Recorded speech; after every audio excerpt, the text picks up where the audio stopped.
Wow, speaking of joy is watching these children, isn't it? And the children's story and off to children's church.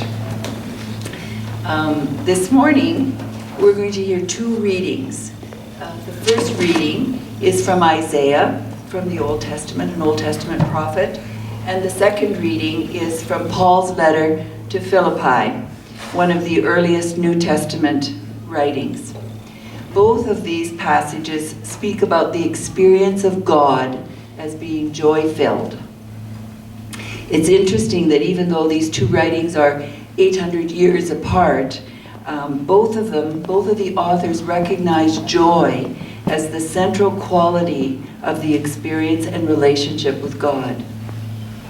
Both authors are writing to communities who are experiencing oppression and persecution, and so are calling people to find joy even in the midst of hardship, sadness, loss, and uncertainty.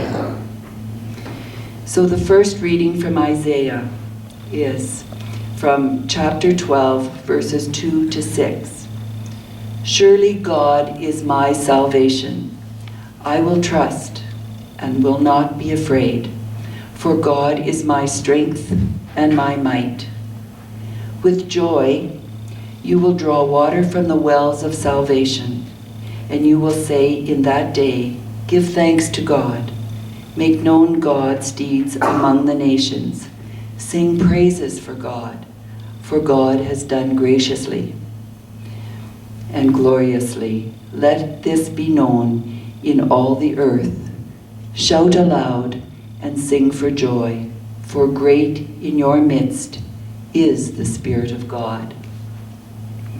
And reading from Philippians 4, verses 4 to 7. Rejoice in God always. Again I say, rejoice. Let your gentleness be known to everyone. God is near. Do not worry about anything. But in everything by prayer, let your heart be known to God.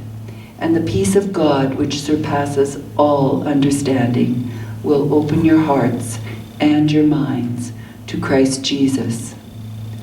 And beloved, whatever is true, whatever is honorable, whatever is just, whatever is pure, whatever is pleasing, and whatever is commendable.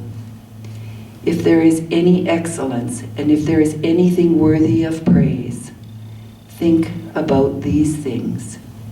Keep on doing these things that you have learned and received and heard and seen in me, and the God of peace and joy will be with you. Hear what the Spirit is saying to the church. Thanks be to God. Thanks.